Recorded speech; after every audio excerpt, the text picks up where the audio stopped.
Many of you may have heard that Lauren's parents, Sherry and Michael Smith, made a very tough decision this week to drop the lawsuit regarding Lauren's case. On September 25th, 2018, Sherry Smith posted, "Michael and I have an announcement. In the society in which we live, there are many decisions that have to be made. It is imperative we always try to make the right ones. These decisions, however hard they are, we derive from our moral character and our own personal beliefs." In 2015, our family suffered a great loss of our beautiful and beloved child, Lauren. We chose to try to find out more details on how and why she died. We used the only means we had in order to do this, which was the legal system. What we were met with was extreme opposition from the folks around Lauren when she died, as well as law enforcement and the court system. For 3 years, all we asked for was the truth. Michael and I still believe in the greater good. We have other contributions to give, charities to assist, families to help, and fur babies to save. We want the world to know we have forgiveness in our hearts, and we have hereby chosen to drop the wrongful death lawsuit. Lauren Taylor Agee was a gift to the world, however short her life was, and her memory will live on through all the folks whose lives she touched along the way. Taken from one of Lauren's favorite quotes on the plaque in her room, quote, "For you only see the end. It is between you and God. It was never between you and them anyway." End of quote. Mother Teresa. John Tipton, a private investigator out of Texas, wrote me, "Lauren Agee nor her family asked for this tragedy to happen. They especially did not ask for our legal system to forsake them. We have an opportunity, no, a responsibility to raise awareness and hopefully prevent something like this from happening again in the future." Sherry and Michael did what they needed to do to find peace, but my work to find justice for a family like theirs isn't over yet. This podcast will continue, as will my mission to close this case. Thank you to everyone who has subscribed to this podcast, followed our social media pages, and joined our Patreon page. Lauren's story needs to be shared, and we could not have done it without all of you. Please continue to share her story as we work to find new witnesses and evidence in order to close the case once and for all and bring proper justice to Lauren Agee and her beloved family. The Lauren Agee case was hastily closed by authorities, but many questions remain. Come behind the curtain with private investigator Sheila WYSOCKI as she uncovers the truth about what happened to Lauren. This is Without Warning.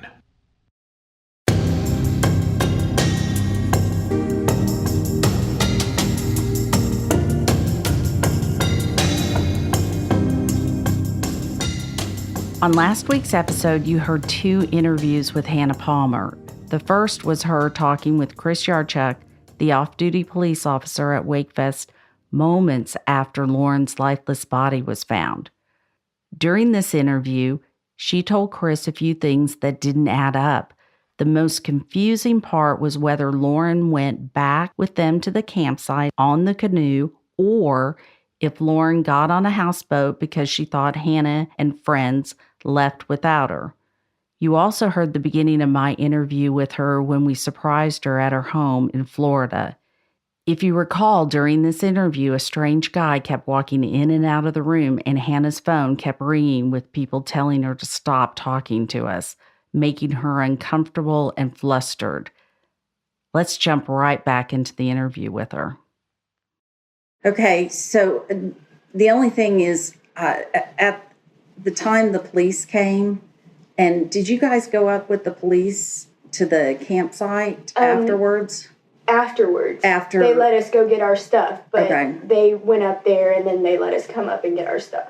Were they there while y'all were getting your stuff? Yeah, the whole time. And then, again, I just need to verify, did y'all have a fire going at that time? Did you guys... Fire? No. Let me guess, you heard we burned down the campsite? Yeah. Yeah, that's a rumor. That's why I'm asking. Yeah, I know. Like I said... That's my favorite rumor of we want to like... close this case. It's not going to close if people don't cooperate. I know. It's just not. I know. So, but again, whatever you need to do, I do wonder what happened to her clothes, though. Do you know what happened to her stuff? No. You don't. I figured the police took them, and if they never got to her family, I don't know if they still have them or. Okay.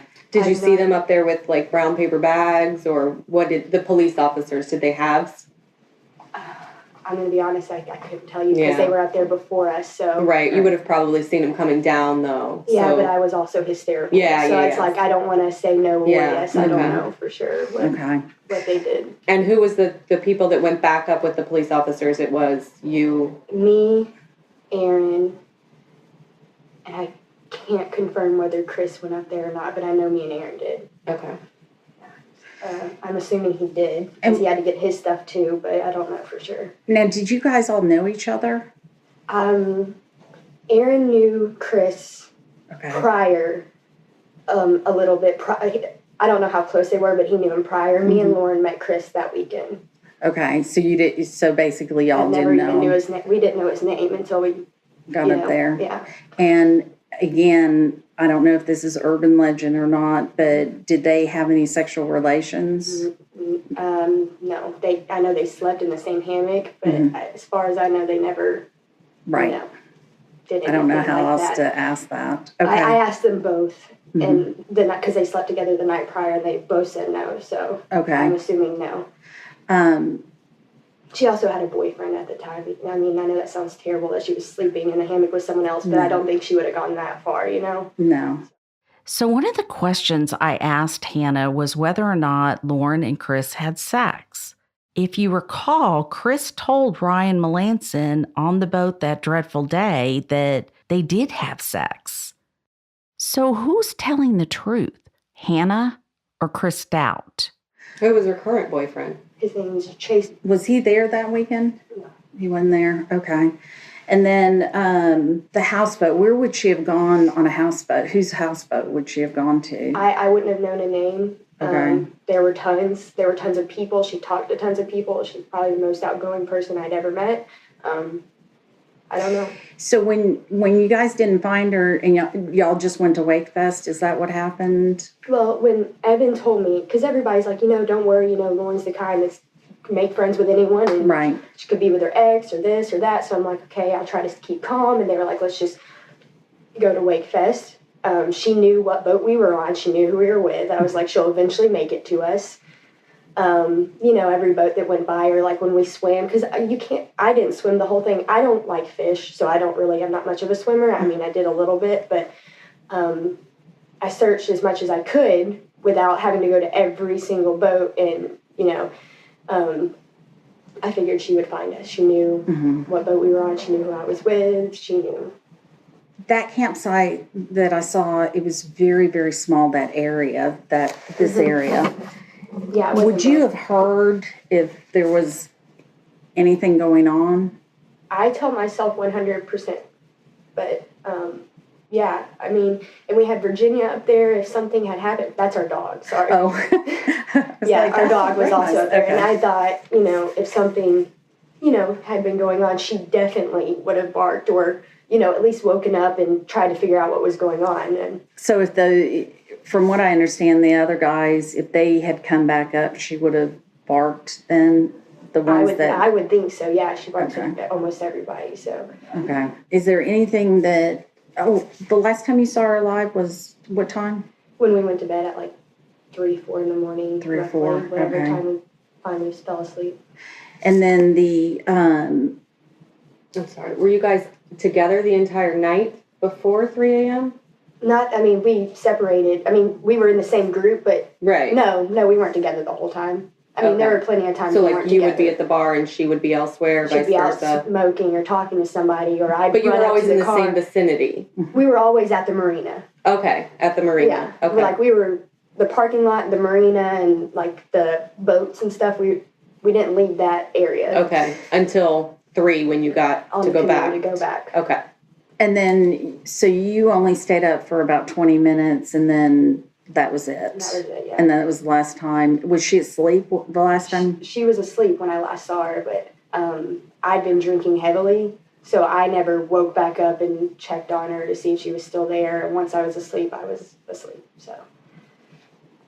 And was Chris awake or asleep? He was, his eyes were closed. I'm assuming asleep. Mm-hmm. So what do you think happened? You know, the easiest way for me to cope with everything is to tell myself she was just peeing and just slip, because it was easy to do. You know, I think of 100 different things that could have happened. But once I found out, you know, that she had fallen down the rocks and that she had air still in her enough to slip to the bottom, and that's apparently why I couldn't find her, like, you know, floating on water at the time. I tell myself she just had to have been peeing and slipped, because I just, if there were any kind of tussle or anything like that, I don't think it would have been left the way it had been. Just plain and simple. Like, I just don't. What left? The campsite? What do you mean? Like, okay, for instance, if somebody had came up there and she got in a fight with somebody, or I know people have skepticisms, I'm not sure if that's the word, of Chris.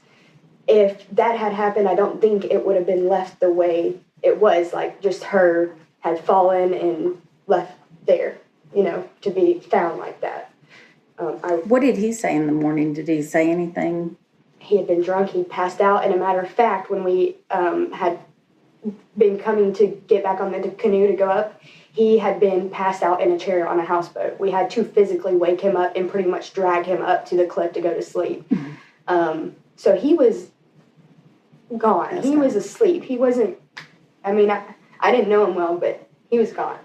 He had no way of, without me hearing, you know? Mm-hmm. So when people ask me, do you think he could have done it? No. I don't think he's physically capable. I'm not saying I know him as a person, but I don't think he would have been physically capable without me hearing. Mm-hmm. But is it an option that maybe you wouldn't have, because everybody's so inebriated, is it that they could have left camp? Do you think that that's a possibility without there's you hearing? So many possibilities. I mean, Yeah. You know, I've thought of so many things, just the craziest things. But no, I don't think she would have. They didn't know each other. She just wanted someone to sleep next to. They were They were fine. They communicated, but like not enough to want to go out and hang out together. You know, she wouldn't have left. They wouldn't have left together. Okay. Like, he was passed out. He was not going anywhere. And as far as I knew, she was drunk herself. So in the P area, so if you said there was a ledge, so tell me about the ledge. Really, all I remember about this ledge is that to get to the other side where no one could see, there was this tree that was like literally on the ledge, and you would have to grab the tree and step around it, like over the cliff and rocks. And that's where the P area was. Mm-hmm. And I guess the reason I thought that was what had happened was because they said that they had found her across, and that it was almost like she was trying to come down or trying to leave, like to get on the canoe, or she was trying to go to the restroom, because I said, well, that's where we use the restroom. Mm-hmm. So. And you showed the police that night, the DeKalb County. Yeah, I've communicated with them several times. And so one of the I guess, again, urban legend or theories is that she fell off at that one. Could that have been possible? I mean, like I said, anything's possible, but I think I'm 100% sure I would have heard it that close, because our tent was like right where this is cut off. It is small. It was right where it was cut off. I mean, I just don't find it likely I wouldn't have heard. I mean, I was drunk, but I wasn't blackout drunk, you know? But if she fell, wouldn't she have screamed or something? Yeah, that's exactly. Okay. I mean, I'm not saying I would have heard the water splash or something, right, she would have definitely made a noise. She would have tried to grab something. I would have heard rocks or something, like mostly her screaming. She was a very vocal woman, and I'm absolutely certain if she were in distress that she would have been screaming. So you're saying it more sounds like she slid down this area where you walk up? Not this area. I don't think this is on the front, this is on the back. Right. And I I'm So this will pretty be sure it was in the back. Like, I don't see how I would not have heard it on the front. And as far as I was told, she was found, like, right across on the other side. So I don't know. That would have been a long drag or current or whatever. Did you not? I thought you identified her. They wouldn't let me. Oh, well, actually, that's a good thing. Yeah. Okay. I think once they knew who she was. Once I described what she was wearing and who she was, that they knew it was her and they didn't want me to see it. And, you know, I'm thankful for that now, I guess. But I was kicking and screaming about it then, so. So they had you in a back room at the store? Is that what happened? Mm-hmm. And then they came and told you? What I mean, how were you I'm sitting back there with what I thought was the owners. Mm-hmm. I'm not sure who came and got us, but eventually I ended up on a pontoon boat going over to, it's like another area over, like it would have been like over here, and it was like had a driveway or a road. Mm-hmm. They had us over there for Okay. statements and questioning and, you know, to keep us all together, I guess, I don't know. And then once they got done up there and we did all our statements and stuff, then they let us go up there and gather our stuff. And did you guys make the statement that night of what happened, or did they take a recorded statement? How did they know what happened? They took a paper statement, and I'm assuming they recorded everything we were saying too. I mean, I just thought that was protocol, but yeah, they took a paper statement. Like as soon as I went from the pontoon straight over, I was doing statements. Okay. And was it Jeremy Taylor who took the statement? Jeremy Taylor's the one I've communicated with the most. I think That he was night. the main one. Was he there that night? Yeah, You don't remember? Or do you I'm not know? 100% sure. I'm just assuming he's the one I've dealt with this whole time, so I'm assuming he was the main person and he would have been there. Okay. But it was assumption.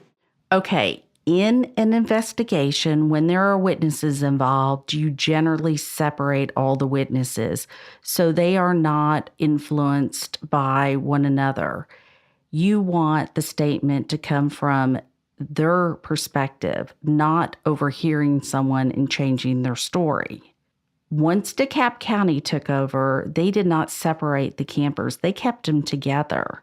They kept them together so much that Jeremy Taylor stated earlier in an episode that he was in the car with them discussing the case. They also did not record the conversation when they were in the car, nor did they write it down. It gave the campers plenty of time to compare notes. So you guys gave the statement that night, and then you haven't heard anything? Is that what you said you're glad somebody finally came and talked to you? Oh, I know that you're a friend of Sherry's. I'm not a friend of Oh, you're anybody's. not? Okay, I assumed you were. No, I'm not a friend of anybody's. Okay. No. No. Nobody from, well, her father, Brian A.G., communicated with Right. me for a while. I mean, I was his second child, you know, so, but nobody that I thought was connected to them has tried to reach out to me personally. Okay. Nobody. I've spoke with DeKalb County, and that's it. Now, And Brian. Now, who set up the camp? Do you know? I have no idea. When me and Lauren got there, everything was already done. Okay. So you don't, who owned all the equipment and stuff? it was all of us. So A little bit of all of us. Okay. And from what I understand, people have camped there for a while, correct? People had camped there prior to us. Yeah. A lot of different people. And nobody had ever apparently- said, it's a bad idea, don't go up there. I mean, it looked like a bad idea, but nobody ever told us it was a bad idea, you know? Yeah, it's a bad idea. It's a Even very... at the marina, nobody said anything. Not to me or Lauren. Okay. I know I keep beating this up, but the guys that were suspicious, that's the word that was used a couple of nights up there, they were drinking out of y'all's stuff. Do you know who that was? Was this at night? I don't The night know. it Just it said that some guys were up there when y'all went up there. The prior, okay, let me think. Saturday. There were people that we came back from Wakefest that day, and there had been people up there, And we knew of a couple of them, like they're from the same area, and they heard we were up there, so I guess they wanted to come up there. And like, yeah, they're not the most, I mean, I don't know them. I don't know them enough, but Right. maybe they look sketchy to people. Okay. And it was kind of weird that they were up on our campsite when no one was there, but it's public property. I mean, it's not my property, you know? So they ended up jumping off the cliff a little bit. Lauren jumped, a bunch of people jumped off the cliff. That night or that day? That day. Okay, so what day was that they... Saturday. Saturday? When were the Harper brothers there? Oh, that was Sunday morning after we woke up. When she was missing. So when did they get up there? I don't know exactly how long, but shortly after we woke up that morning, they had swam from the pier just to jump off the cliff. They jumped off of it a couple times and left. They weren't looking for Lauren or anything? No. I mean, nobody thought anything of it at the time. We had just woken up, you know, so only I was the only one that felt uneasy about it. Everybody else was like, you know, it's Lauren. That's how she'd left me numerous times at parties, you know. I'm surprised I even felt, you know, sometimes you just get those gut feelings, and I just did. But it wasn't unlike her to do her own thing and wander off at all. So. Okay, so this area right here, that's a pretty big drop, isn't it? Yeah. Okay. And I know that's 90 foot. Is it 90 foot? On this wow. side. Okay. I thought it was like 75, so that's more than I even thought. I wouldn't jump off of it, so I was right not to. I may be wrong on the number, but so she jumped off of it. Saturday. And just because everybody else was? I guess. I mean, I didn't, so I guess not everybody was, but it was surprising of her. She didn't like heights, so it was surprising that she did it in the first place. But yeah, she did. And nobody from the marina said, don't do this? This is a bad idea? Not to me. To anybody up there? Nobody? Not as far as I know, no. Okay. And the police officer that was, what did you call him, the bar cop? Yeah. So did he say anything to you guys about, you know, be careful up there? Or? Oh, I don't know if he knew exactly we were staying out there until after everything happened. He knew we'd been drinking, so he told us, you know, be careful. But I don't think he knew we were, he might have, I don't know. No, he didn't tell us to be careful. I don't think he knew we were even up there. Okay. And I think it was Aaron's statement saying that y'all took the keys away because she wanted to leave? She wanted to drive, and she had been drinking, and I don't know how, I didn't remember it being like a huge ordeal, but I know she made a statement about wanting to go be with her boyfriend, and she wanted to drive, and, you know, that was just Lauren being drunk, and she's drank and drove before, and I've always been against it, so I wouldn't let her. And so she sometimes I wish I had now, but. So she wanted to leave the whole area and get in her car and leave. She wanted to drive drunk to go see her boyfriend 2 hours away. Chase. 2 hours Not away. Clint. Okay. But the whole reason she went to Wakefest was to see Clint. Yeah, I have text somewhere, you know, saying that she wanted to see Clint. Okay. And that's why she went. Okay. But then nothing happened. She wanted to go home. Yeah, I guess. I don't know. I mean, she didn't. Right. She listened to us by not going. So I guess she didn't want to go that bad, because if she really did, she would have. Like, there would have been no stopping her, trust me, but she didn't go, so. Okay. Evan Shelton, we got interrupted. He is who? He's a friend of whose? He is he's in the friend group of when Lauren and Clint dated. Okay. I believe they're cousins or second cousins. Clint and Evan are cousins, second cousins, something. But he's just always been a friend of ours in the friend group. And he was with her at the bar. Yeah, they spent a lot of time together the night prior. Saturday night. Or Friday night. No, Saturday night. Saturday night. Yeah, Sunday. Yeah, Saturday night. Okay. So if, again, I'm going to bring up a statement. If Samantha Arnold said that she didn't know Chris and, you know, was suspicious of him, is that something you would think, or? I mean, I know she didn't know Chris. I don't know if she was suspicious of him or not. I mean, I'm sure she felt weird about it because, I mean, she's Lauren's friend just like I was, and we didn't know him. But she had no reason to not necessarily like him. He didn't do anything to her. I don't even know if they actually talked. So, I don't know. And who called Fox 17? But Fox 17 did a story on it. Did you I ever don't know. see it? Yeah. Samantha was on it, I believe. I saw that. And I was there when she was on it. Right. I was at the house. I didn't want to be put on TV, obviously, at the time, but I don't know who called. I know they reached out to her, but I don't know who asked to put the story on the air. Yeah, just wondering. I figured it was probably Sherry and Michael and them, but I don't know. I don't know if they will. I know Michael does work with Fox News of some sort. So I just figured it was him, but I didn't know for sure. One last thing. There was a Facebook message on the night that Lauren died at 1 o'clock in the morning from Aaron. Yeah. Aaron was charging his phone on houseboats. Me and Lauren never charged our phones. I don't know exactly what it said. It was probably something along the lines of her coming up, holler when she wanted to come back up or something, you know. I don't know. Do you know exactly what it said? No, I don't have it.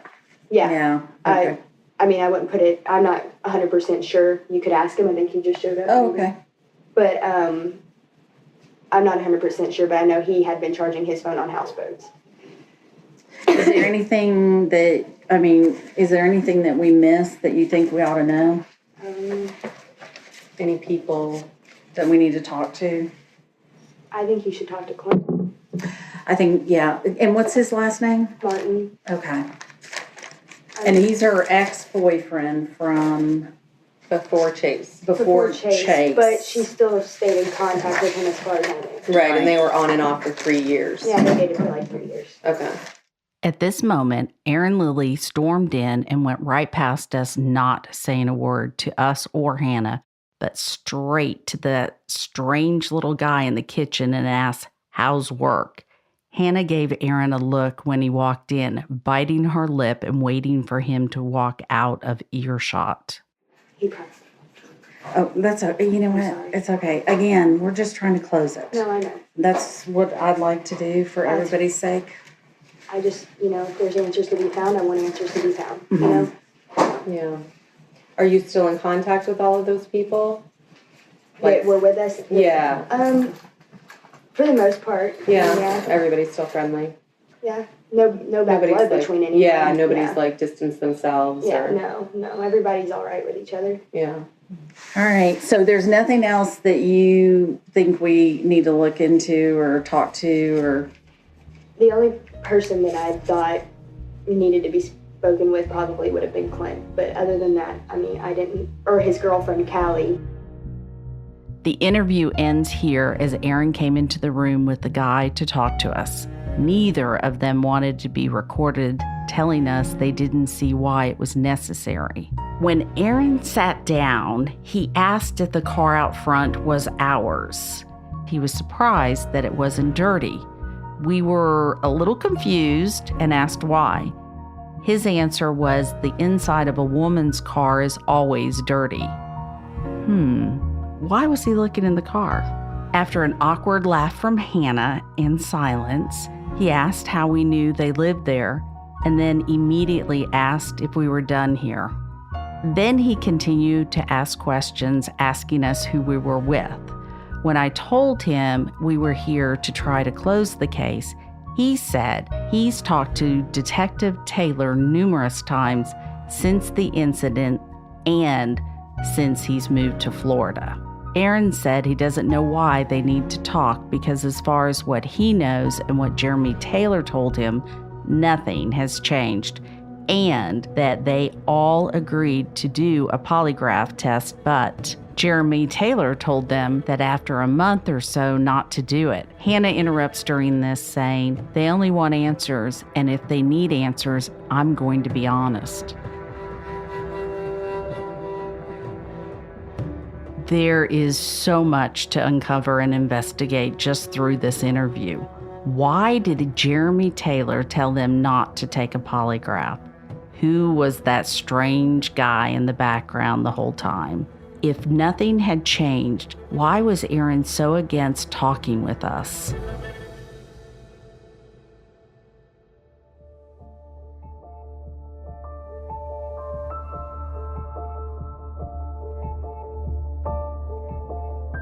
During the days following Lauren's death, many friends, family, and loved ones gathered at Sherry and Mike Smith's house. Lexi, a good friend of Lauren's, was at their house, along with Samantha Arnold and others, when Hanna decided to show up.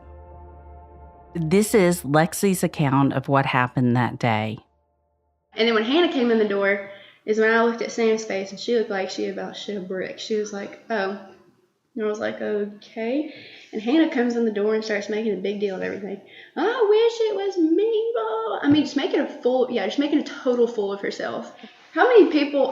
30? Yeah, I'd say about between 30 and 40 people, wouldn't you? Easy. And everybody heard it. Yeah, everybody heard it. I mean, she was doing it loud too. It should have been me. Yeah, like Should have been me screaming. like loud. And like there was, it's not like she was saying like, I wish it would have been me, like talking to somebody. She was screaming, wanting it to be known that she was here. Like she was doing it for purely the soul of attention and to make herself look innocent is what she was trying. She's trying to take the heat off her is what she was trying to do. And so me and her going into the bathroom, and her and Samantha, it was weird. Before I went in there, Samantha gets up and just disappears. And one of my friends, Baker, looks at me and was like, why is she following Hanna into a bathroom? Because we heard Hanna go in there and cry and slam the door. And I was like, well, if you're going to come in here and make a fool of yourself, don't go in there hiding. And so Sam gets up and goes into the bathroom and shuts the door. And as soon as I just hear them in there whispering, and we can all hear them out here cackling. Like, we're all sitting right there, and we can hear them in there. And Sherry even had, like, there were other adults here, like parents. They were sitting around right here, and the kids were kind of sitting in there. Well, when we hear it, I'm like, you know what, y'all, like, I'm done. I said, if Sam's going to sit here and be a shady bitch, I'm going into that bathroom. Like, it's not okay. And so I went in there, and Hannah's looking at me, and I said, Sam, you need to leave. And she was like, why? Like, she was just staring at me while I was trying to talk to Hanna. So I kept telling her to leave. She finally leaves, and it's just me and Hanna in the bathroom. And I looked at her, and I was like, you need to tell me what's going on. You need to tell me right now. I was like, because I threatened her, which I probably shouldn't have done, but I did it. And I said, you need to, I want to know, because I know you're lying. I know Sam's lying. I know you're all lying. And I said, it's not fair. If this was if this was your parents in this situation, it wouldn't be going down this way. It would be, I would hope that your so-called friends would come around and help out. And she said, I've told everyone everything I know. And so I kept asking her. She looked at me until she was blue in the face and said, I don't know anything, and blah, blah, blah. And I'm like, Hanna, how can you sit here and lie? And be so like, that's what her and Aaron are. They're the most manipulative people I've ever met in my entire life. And she just wouldn't tell me. No matter how much I got in her face, no matter how much I kept trying to be like, tell me something, give me something, she just wouldn't do it. And I'll never forget the look in her face, because she stopped crying for a minute and looked at me and almost got mad. She was like, I don't know anything. I said, you know what, Hanna, I don't want anything to do with you. And I said, you need to leave. I was like, if you know what's good for you, you'll leave this house. And she was like, well, I just wanted to come in here and make amends. I said, you don't need to make amends with nobody. I said, what you need to do is get the hell out and keep your mouth shut. And that's the last thing I said to her, last time I saw her or anything. You remember her saying, it's my story? Oh, yeah. Her and Sam both repeated that. It's my story. I'm sticking to it. Like, I don't, I know I know what was said, and I know what happened. Y'all weren't there, blah, blah, blah. I mean, I feel like that was almost their trademark of this whole situation is it's my story, and I'm sticking to it.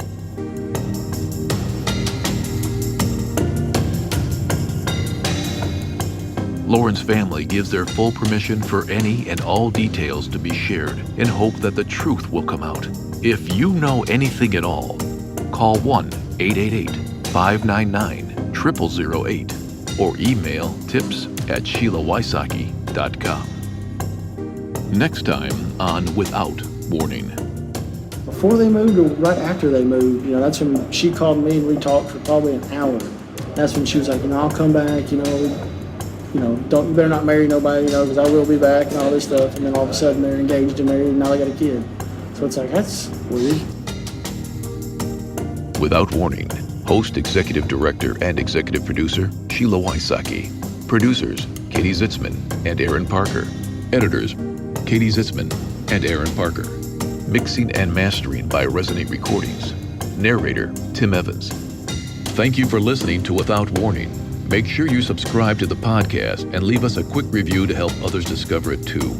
If you or someone you know knows something about this case or the people involved, you can submit tips by emailing tips@SheilaWysocki.com or call toll-free 888-599-0008. If you have questions about the Lauren Agee case, call 888-599-0008, extension 3 to leave a question. You may also email questions@SheilaWysocki.com.